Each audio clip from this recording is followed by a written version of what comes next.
ശ്രീമതി അഞ്ജു, കഴിഞ്ഞ കുറേ കാലങ്ങളായുള്ള സിനിമാ രംഗത്തിൻ്റെ പോക്ക് നമ്മൾ കണ്ടതാണ്.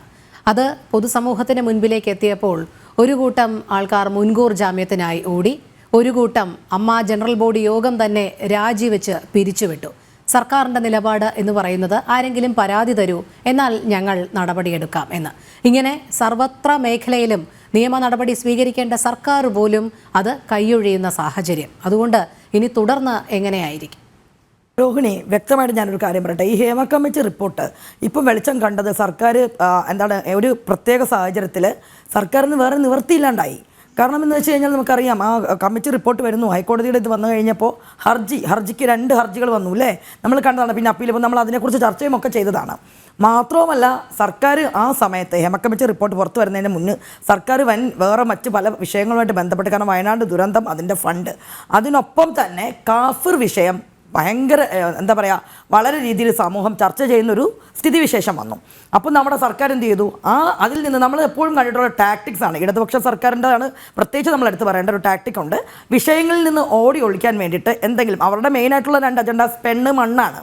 അപ്പം അവർ പതിവുപോലെ അവർക്കറിയാം, ഹേമ കമ്മിറ്റി റിപ്പോർട്ടിൽ തന്നെ പെണ്ണ് എന്നുള്ള വിഷയം വരുമ്പോൾ നമ്മുടെ പ്രബുദ്ധ ജനതയെ ഇക്ലിപ്പെടുത്തുന്ന കഥകൾക്ക് പിന്നാലെ പോകുന്നതൊക്കെ നമ്മൾ കണ്ടതാണ്. ഒരു CD പരാമർശം വെച്ചിട്ട് എവിടെയൊക്കെ പോയി, കോയമ്പത്തൂർ വരെ പോയ മാധ്യമങ്ങളും നമ്മൾ കാത്തിരുന്ന പ്രബുദ്ധരാണല്ലേ. അപ്പോൾ അവർക്ക് മുന്നിൽ കൃത്യമായിട്ട് ഇട്ടുകൊടുത്തു ഹേമ കമ്മിറ്റി റിപ്പോർട്ട്. അതും എന്താണ്, ആവശ്യമുള്ള ഏറ്റവും പ്രധാനപ്പെട്ട പേരുകൾ വെളിപ്പെടുത്താത്ത പരാമർശങ്ങളൊക്കെ മാറ്റിയ ശേഷം കുറച്ച് വാതിലിൽ മുട്ട് എന്നുള്ള രീതിയിൽ ചർച്ചയ്ക്ക് അങ്ങോട്ട് ഇട്ടുകൊടുത്തു. പക്ഷേ സത്യം പറഞ്ഞാൽ അപ്പോഴേക്കും സർക്കാർ വിചാരിച്ചതിനേക്കാളും അപ്പുറം എന്ത് സംഭവിച്ചു എന്ന് വെച്ച് കഴിഞ്ഞാൽ ബൂമറാങ് പോലെ ആയിപ്പോയി. ആരൊക്കെയോ ലക്ഷ്യം വെച്ചു. അവരുടെ ലക്ഷ്യം എന്ന് പറയുമ്പം പവർ ഗ്രൂപ്പ്, 15 പേര് പവർ ഗ്രൂപ്പ് എന്ന് പറഞ്ഞപ്പോൾ പൊതുസമൂഹം ചർച്ച തുടങ്ങി. അപ്പം അതുപോലെ നമ്മുടെ മലയാള സിനിമയിൽ 2 മഹാനടന്മാരുണ്ട് എങ്കിൽ പോലും ഇത്തരം വിഷയങ്ങൾ വരുമ്പോൾ എപ്പോഴും ഒരു എമ്മിനെതിരെ മാത്രമാണ് കൃത്യമായിട്ട് മീഡിയാസ്, അല്ലെങ്കിൽ നമ്മുടെ സോഷ്യൽ മീഡിയ ആയിക്കോട്ടെ, മാധ്യമങ്ങളായിക്കോട്ടെ, കാരണം അതങ്ങനെയാണ് ഒരു മാർക്കറ്റിങ്ങിൻ്റെ ഇതായിട്ട്. എന്ത് കുറ്റവും മോഹൻലാൽ എന്ന് പറഞ്ഞൊരു വ്യക്തിയെ കാണിച്ചു കഴിഞ്ഞ് കഴിഞ്ഞാൽ ഇവിടെ റേറ്റിംഗ് കൂടുന്നുള്ളൊരു ഉണ്ടാവാം. അല്ലെങ്കിലും അദ്ദേഹം എല്ലാത്തിനും ആൻസറബിൾ ആയിരിക്കണം. ഒരു പക്ഷേ അദ്ദേഹം അമ്മയായിട്ട് ബന്ധപ്പെട്ടതായിരിക്കാം, ആവാതിരിക്കാം. അമ്മയുമായിട്ടുണ്ടെങ്കിലും ഇല്ലെങ്കിലും എന്ത് വിഷയങ്ങൾ വന്നാലും, ഏത് ആരോപണം വന്നു കഴിഞ്ഞാലും മോഹൻലാൽ ആൻസർ പറയണം എന്നുള്ളൊരു ഒരു പൊതു ബോധം ഇവിടെ ഉണ്ടാക്കി വെച്ചിട്ടുണ്ടായിരുന്നു. പക്ഷേ ആ രീതിയിൽ പവർ ഗ്രൂപ്പ് എന്നുള്ള രീതിയിൽ ആദ്യത്തെ 1-2 ദിവസങ്ങൾ നമുക്കറിയാം എങ്ങനെയാണ് ചർച്ച പോയതെന്ന്. അങ്ങനെ ചർച്ച പോയിക്കൊണ്ടിരുന്നപ്പോഴേക്കും ആദ്യത്തെ വെടിപൊട്ടി ഇടതുപക്ഷ സർക്കാരിൻ്റെ ഒപ്പം തന്നെ സഞ്ചരിക്കുന്ന ബംഗാളി നടി. അവർ കൃത്യമായിട്ട് രാഷ്ട്രീയമുള്ളതാണ്. ബംഗാളി നടിയിൽ നിന്ന് ആദ്യത്തെ വെടിപൊട്ടി കൃത്യമായിട്ടും കൊണ്ടു. അപ്പോൾ നമ്മൾ ആലോചിച്ച് നോക്കണം, അതായത് സഖാവ് രഞ്ജിത്ത് SFIക്കാരനായതുകൊണ്ട് തന്നെ കൂവലുകൾ എനിക്ക് പുതുമയല്ല എന്ന് പറഞ്ഞ സഖാവ് രഞ്ജിത്തിനെതിരെ ആദ്യത്തെ വെടിപൊട്ടി. അത് കഴിഞ്ഞപ്പോഴേക്കും നമ്മുടെ MLAക്കെതിരെ വന്നു. MLAക്കെതിരെ വന്നപ്പോൾ തന്നെ പിന്നെ അടുത്ത ഏറ്റവും കുറച്ചൊരു ഗൗരവതരമായിട്ടുള്ള ആരോപണം എന്ന് പറഞ്ഞാൽ ജനറൽ നമ്മുടെ സിദ്ദിഖ്, അദ്ദേഹത്തിനെതിരെ വന്നു. ഇങ്ങനെ വന്നു. പക്ഷെ അപ്പോഴും നമ്മൾ ശ്രദ്ധിക്കേണ്ടതായ ഒരു കാര്യമുണ്ട്. പ്രസക്തമായിട്ടുള്ള കാതലായിട്ട് അപ്പോഴും ഇവർക്ക് വാതിൽ മുട്ട് എന്ന ഇതിൽ നിൽക്കുവാണ്. നമ്മുടെ പ്രബുദ്ധ കേരളവും മാധ്യമങ്ങളും എല്ലാം തന്നെ ആ ചർച്ചയുമായിട്ട് ബന്ധപ്പെട്ട് പോവുകയാണ്.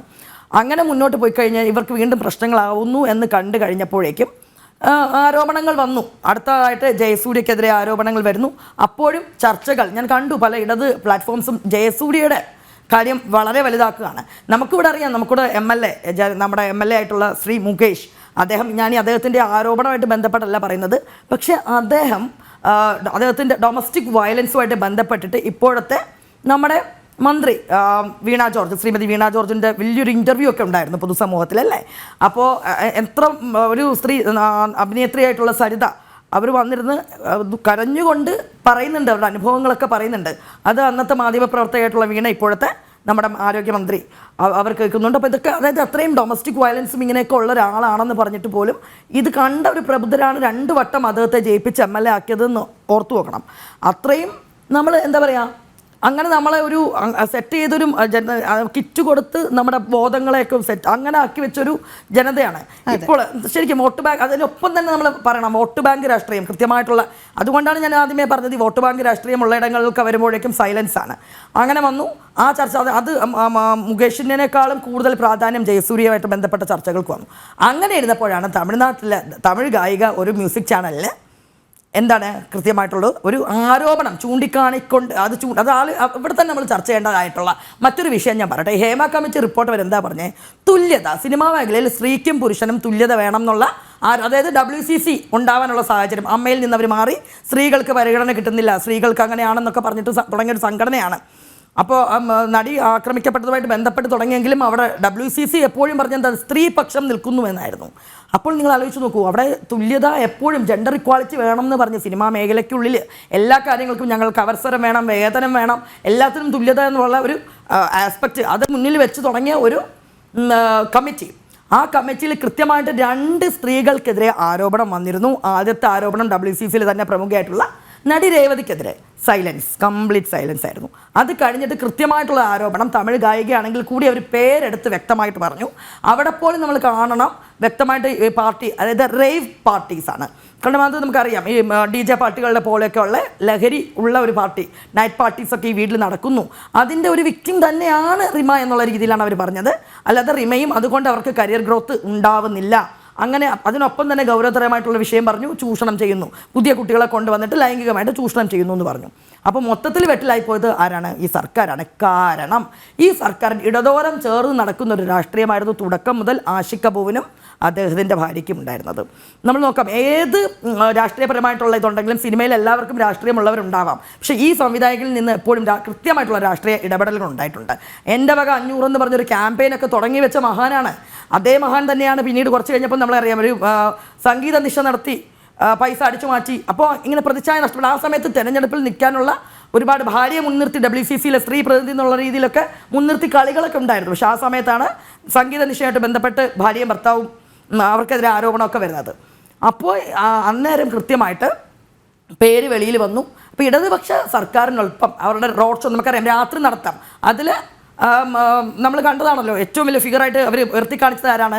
റിമ കല്ലിങ്കൽ രാത്രി നടക്കുന്നു, ഒപ്പം കുറേ സ്ത്രീകളുണ്ടായിരുന്നു ഇല്ലേ? അപ്പം ഗവൺമെൻറ്റിൻ്റെ ഇടതുപക്ഷ സർക്കാരിൻ്റെ എല്ലാ അവരുടെ ഒരു എന്താ പറയുക ഗ്ലാമർ വേൾഡിലുള്ള അവർ വെള്ളി നക്ഷത്രത്തിലുള്ള ആയതുകൊണ്ട് തന്നെ ഒരു സെലിബ്രിറ്റി ആയിട്ട് അവതരിപ്പിക്കുന്ന ഒരു ഫിഗറാണ് റിമ കല്ലിങ്കൽ. അതോടൊപ്പം തന്നെ കൃത്യമായിട്ടുള്ള രാഷ്ട്രീയമുള്ള ആളാണ് ആഷിഖ് കപൂർ. അപ്പോൾ അങ്ങനെ ഉള്ള അതാണ് നമ്മുടെ ഇപ്പോഴത്തെ സിനാരിയോ എന്ന് വരുമ്പോൾ ഈ ആഭ്യന്തരം അല്ലെങ്കിൽ നമ്മുടെ കേരളത്തിൽ നിന്ന് എന്തെങ്കിലും നടപടി ഉണ്ടാവുമെന്ന് തോന്നുന്നുണ്ടോ?